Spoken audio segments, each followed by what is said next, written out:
So first of all, hello everyone. Thanks for joining. Today we're going to talk about, yes, the key market, an emerging key market. But first of all, thanks for tuning in. It's the first one for me as well, a digital connect. Quite interesting. Finally, a justification. I was asked by my wife and friends, what is this? And today I can say it paid off. So I was hoping for this day to come. Today we're going to talk about the MENA market. It's still being perceived in the industry, as you may know, as an emerging market. It changed dramatically, and I hope through the next 20 minutes and the slides and the case studies, I'm able to show you why it's now the time for not only us, but as well you and your players and your studios to double down and become a part of the MENA market. I'm super excited to share this with you today, but as well, I'm very excited to share some other news. As Chris just mentioned, briefly, today we're announcing the foundation officially publication of Sandsoft Games. It's a new Saudi-based MENA publisher and developer, which I'm very humble and happy to be able to join as the CEO, to join the team, to create a complete new experience for players. Very brief background for people who don't know me. I started 17 years in the industry as a publisher at Blizzard, launching one of these small games, World of Warcraft. Started really as good game master, AA, like accounting, and like the proper way to leveling up. After a few years, I had a chance to join Changyu, it's a Chinese company in China for a year, helping to set up the studio there. Then I had a chance right away to join NCSoft, as you may know from Ion, Lineage 2, Guild Wars, even ArenaNet, but in Europe. And 2011, I was approached by an old friend of mine and colleague from the industry, Frédéric Menou, the former Blizzard president for Europe, who was founding Wargaming International, more or less the team for Europe and pushing forward. I had a chance to be member 4, to join the team to build the international team for Wargaming and World of Tanks, to have a small part in this massive movement to transform the game to the success it is today, and the multi-product approach for Wargaming. Recently, 3 years ago, I had a chance then, after 6 years of Wargaming in the publishing board and enjoying Cyprus HQ as much as possible, I had a chance to join Riot Games, which was going back to the core where I joined gaming, 2004, to really refresh me in the end. The gaming spirit, the gaming feeling with League of Legends. I'm a hardcore League of Legends player, LoL player myself since 2009. And having the chance to join the team, to learn and work together with one of the most talented teams in the industry, brilliant minds, was something which drove me further and ultimately led to what we just announced today, Sandsoft Games as well. Because during this period as well, the mindset of what is important for us, who we should focus on, came back to the surface for myself, the players in the end. And this is something, for my heritage, I'm half Arab, half German. It was always with me. It drove me in the first place into the gaming industry because of the environment, the ecosystem. In games, no one cared who you are. People accepted for being you are online. No one cared what you look like, your skin, your name, it didn't matter. And this drove me in the game industry in the first place. And through the last year, especially in Riot, it came up again, this focus on MENA players, focus on players overall.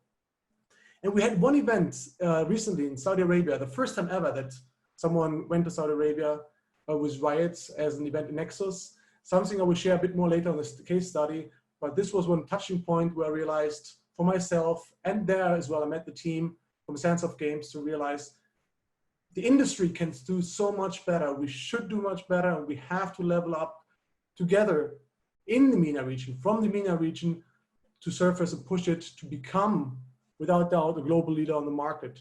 And this is something I will show you now and through our case study here, when we're introducing the MENA market. It's still perceived, as mentioned before, as an emerging market, but hopefully after the next few minutes, we realize this is the past. Now is the time for us. We're starting on a micro level before we step out on macro level in MENA. This is the last year's revenue and behavior of the GCC, the Gulf states, is a very small area within MENA, a very small area. But you can see what a small area within MENA generates revenue-wise and, more importantly, annual spend behavior-wise of players, which surpasses the Nordics in Europe or the US even in annual spend behaviors. So there is a massive, massive market, even within the MENA market, which is worth even for you to double down and say, hey, wait, what's happening here? This was for us as well, the same exercise. And many companies I work for, always thinking, what's happening in MENA? Especially the last several years, it was a big, big game changer, which is reflected here as well. These are numbers from 2018, and frankly, thankful for Newzoo and Superdata using data, which this was 2 years ago. We will later on show some more accurate numbers from recent numbers where you can see, hey, it's actually happening.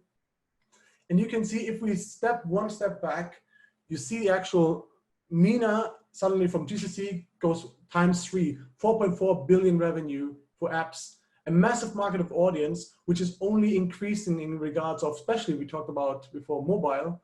The mobile market is increasing tremendously in a speed unseen. And it's the only market worldwide which has a growth rate of 25% growth rate year on year in regards of gaming.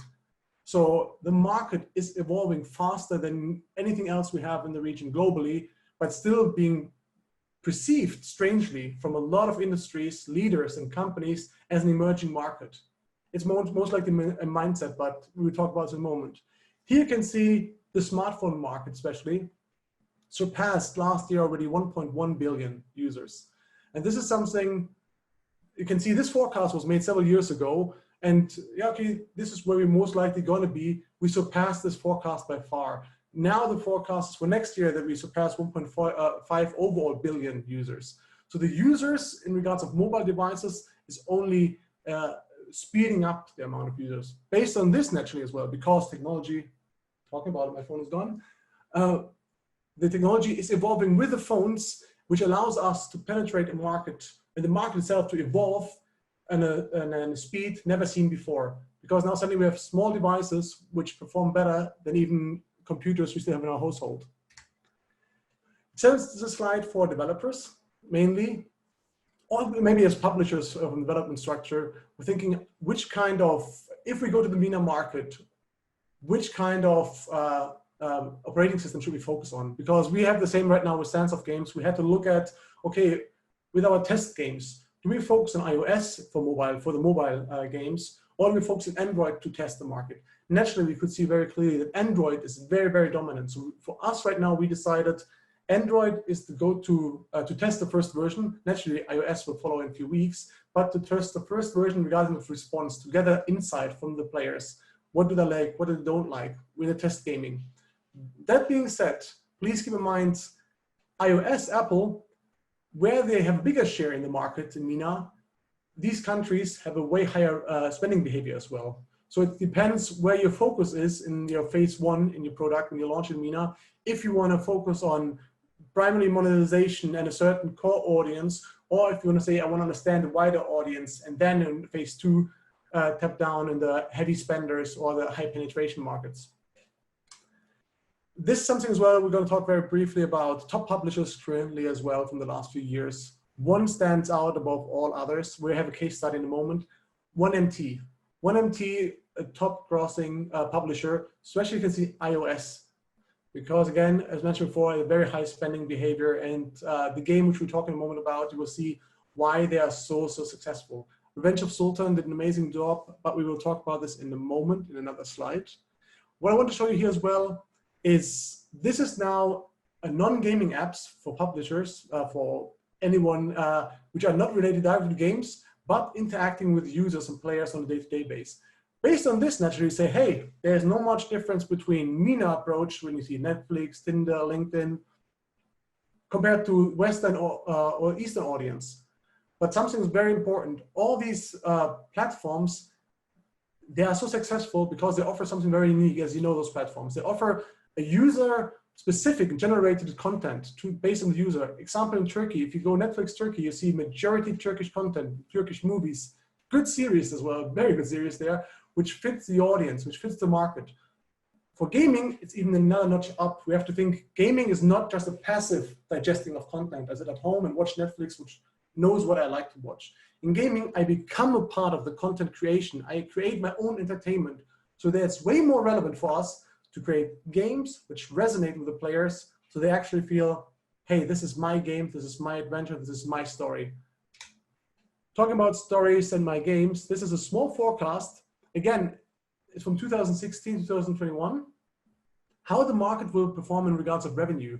And this is something very interesting. Just a few months ago, Tencent came out with the latest forecast for the MENA region, saying 6+ billion for 2021. So next year, 6+ billion. And we already passed now the forecast, which was estimated this year in regards of gaming revenue by X amounts. So the market is growing like no other market before. And something, if you're just talking to your CFO in your studio, in your organization, tell them very clearly, board, there is a massive audience which is super hungry for content, which means something to them. And they are very willing to spend the right money for the right content. Naturally, this leads to us, how can you be successful in the MENA market? And these are some examples we gathered together from the industry, from ourselves, to share with you what are the best practices. And there's just only a few. I hope you can take them away and build your own case on this furthermore. But let's take one of these stars right now, PUBG Mobile. PUBG Mobile, amazing game. What PUBG did with the mobile version is beyond a lot of other industry leaders, what they did. They made a beautiful adaptation of the game fitting in the mobile devices, which is super hard, but they made an amazing experience, which resonated strongly and still does with the MENA audience. As you can see, the last 3 months alone, 5 million downloads, 22 million revenue in MENA alone. This is a number you have to think about. 22 million revenue for one game, which localized only. There we're going to talk now in the case studies. We talk about culturalization and localization. PUBG did an amazing game with the game itself. They knew there is an audience, a genre-heavy audience in MENA region, which likes realistic shooters, who is on mobile devices, and they made a great example. But localization is no longer just enough, because just recently, this is just one example of PUBG, and 99% of the industry just localize more or less when they go to the MENA market. They offer just a localized version of their games to the MENA players, which is just the surface. It's just like some text, just the text more or less changed, and that's it. Recently, they added a new feature, a content patch, which introduced idols. Idols where the player can pray to get some benefits. Naturally, in the MENA region, this is something which goes against the culture, which alienates their player, and it created a massive outcry within their player base, the hardcore player base and audience, and hashtags came up with, let's delete the gay, because the players felt betrayed. This is something, there's a big danger can happen for all of us, and every one of us did it itself, including other companies that work for myself, so when we created things, not only for MENA, you do something with the best intention, but you're not fully aware of the actual player who you're talking to, and more important, the region and the cultural background. Another case study, Revenge of Sultans with 1MT. 1MT did an amazing job, I have to say, with Revenge of Sultans. What they did, they took a mobile strategy game, which you can see, there are many out there, which is already several years old, by the way. It's an old, matured game. I want to be rude, matured game, but they completely reskinned it. They reskinned the story, the units, the weaponry, the look, the feel, everything, so it made it MENA specific. And it's now, since several years, they own this genre with a mature game. And this shows us very clearly, first of all, you can make tremendous amount of money if you offer the player something which is relevant for them. Second, the player prefers to choose content which means something to them. Because right now there are way more advanced games in the same genre out there, better features, better engines, better everything, but the players prefer to double down on Revenge of Sultans, especially in regards of spending, because this is a game which speaks to them, which is made from MENA for MENA. And this is something which is very important for all players around the globe. They want to feel the experience in entertainment and gaming like it's made for them. It has to connect to you. This is something as well, another example of great culturalization, Division. Division, we had a perfect example, is still being praised in the MENA region. Here you can see, as it's being used, the UI in the West mainly, like from left to right, the look, and not only text-wise as well, the UI is very important.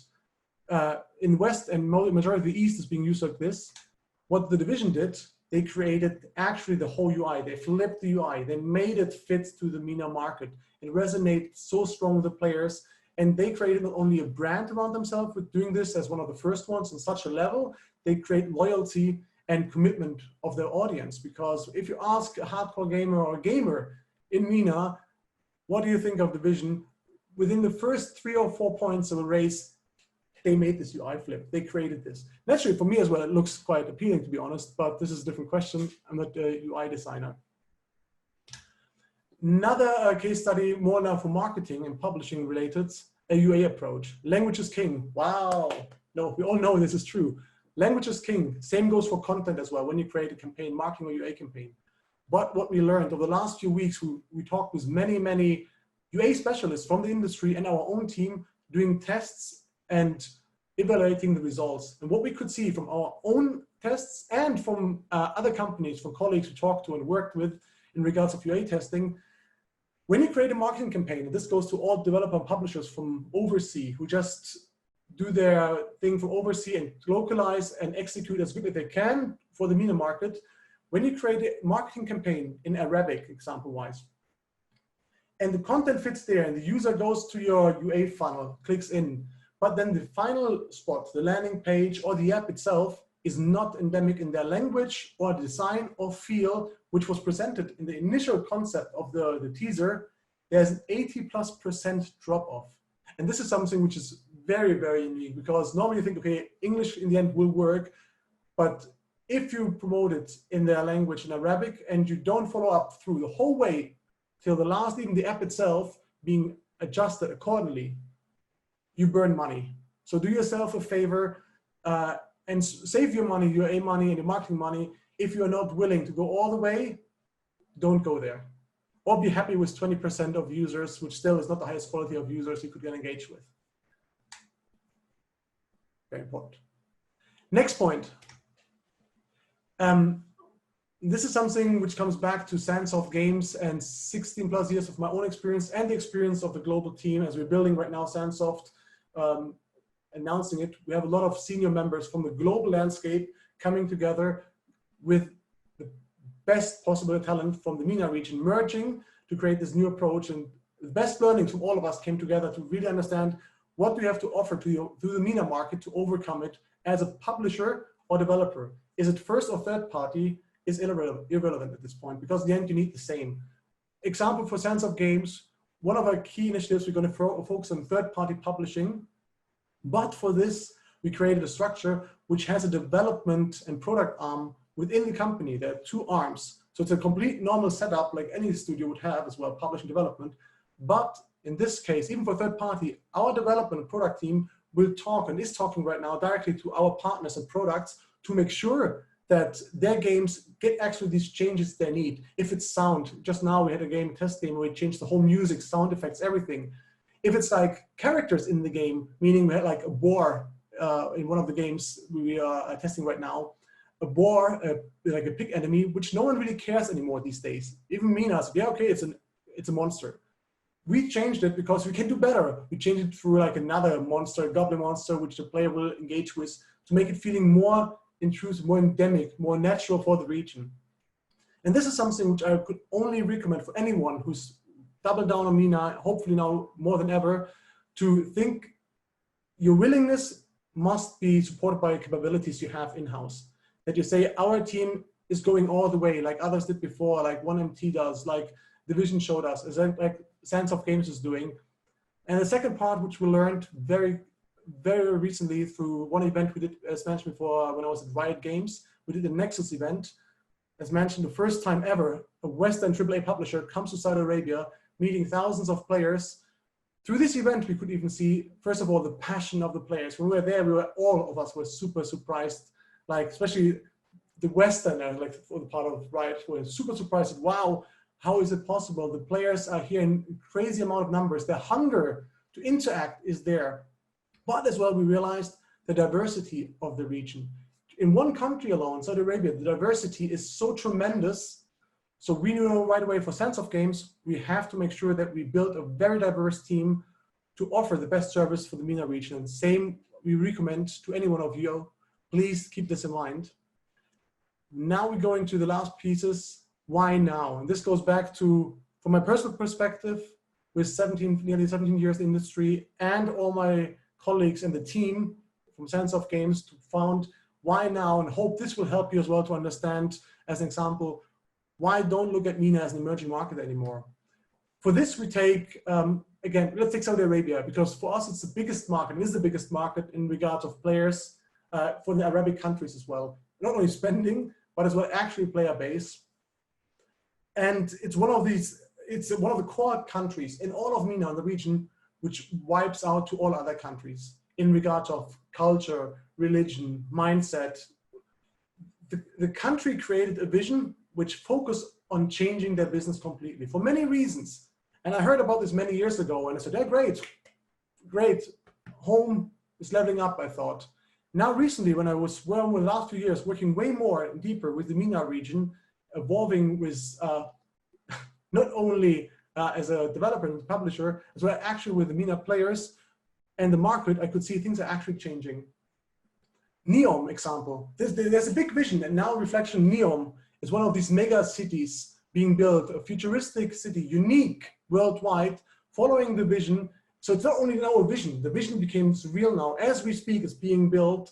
And I can say personally, I'm super hyped because we're talking, Sandsoft Games talking directly as well with NEOM, with the team of NEOM in regards of gaming, entertainment, the vision, how to adapt it, how can we help the region and the city to bring gaming to a level it never seen on a global scale, never seen before, to allow us to level up all of gaming within the region. So this is something the next player can see. It's not only a vision, it's actually happening, something unique, which had never happened before, which is a multi-billion, 500+ billion project to create the future right now, right here in Saudi Arabia. And finally, something as well, which was for us the time, we understand why it's time. Ajlan Bros, is a very traditional family from Saudi Arabia. One of 3 families, all of in MENA, created the fortune, multi-billion fortune in the last 60 years, not through heritage nor oil. It's a good problem to have, don't get me wrong, heritage or oil, but they actually created through retail, through merch, creating their own kingdom more or less in regards of business. The family is now the main investor and invested in creating as well. Sandsoft Games is a partner of mine, Abdulaziz Al-Ajlan, is a partner of mine to actually understand, hey, we share the same vision. We want to create something which is unique.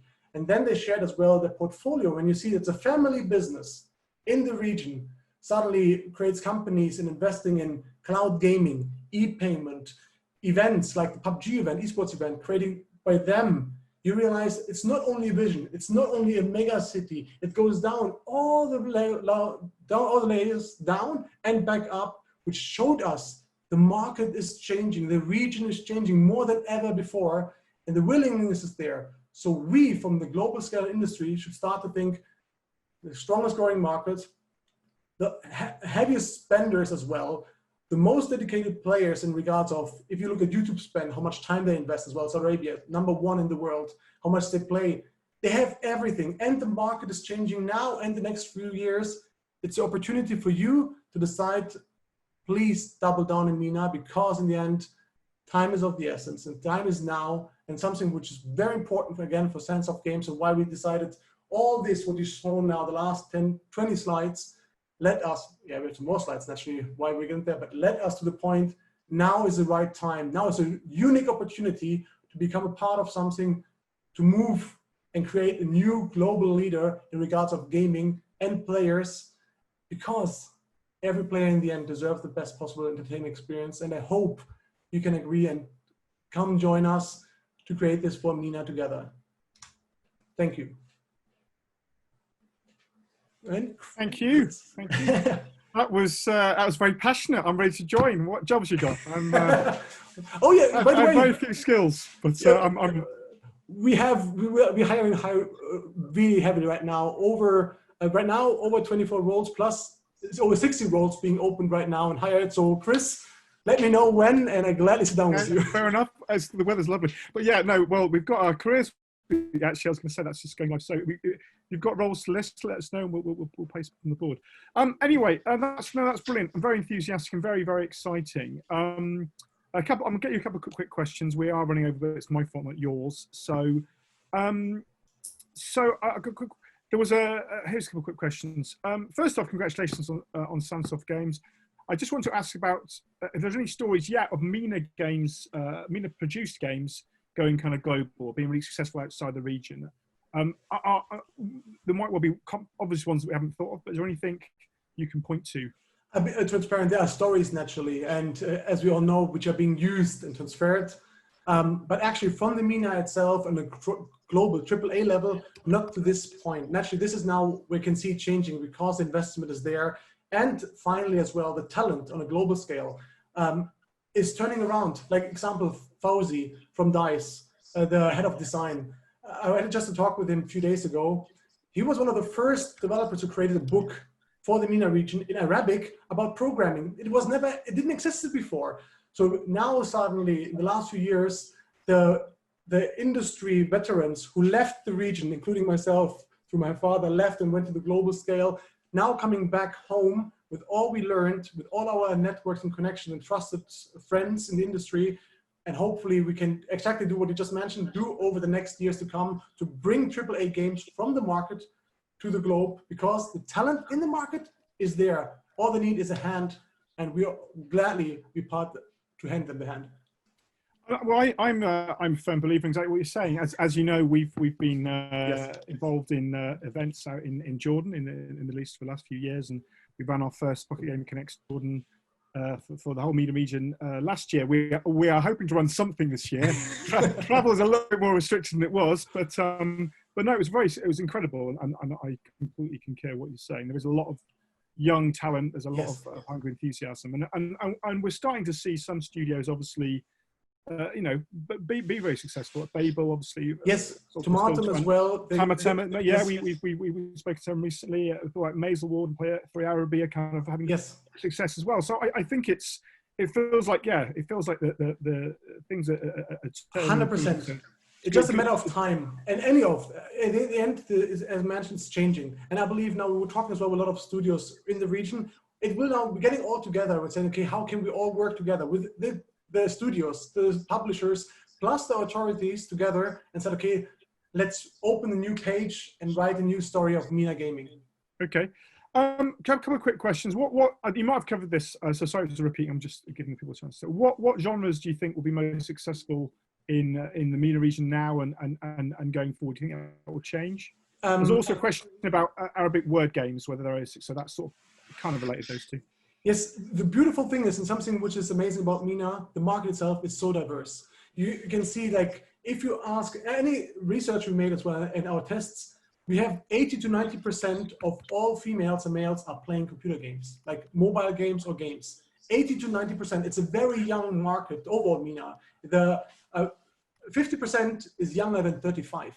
So naturally with this, and the massive split of females as well actively playing, which is very different compared to the rest of the world, when you look at splits that 80, 90% of females are playing, it opened up a complete genre market in regards of games, where you can say, here, these are games we normally neglected because whatever reason was in the past, but now there's a player base which is hungry for them. So I would say it comes down to the platform, very important.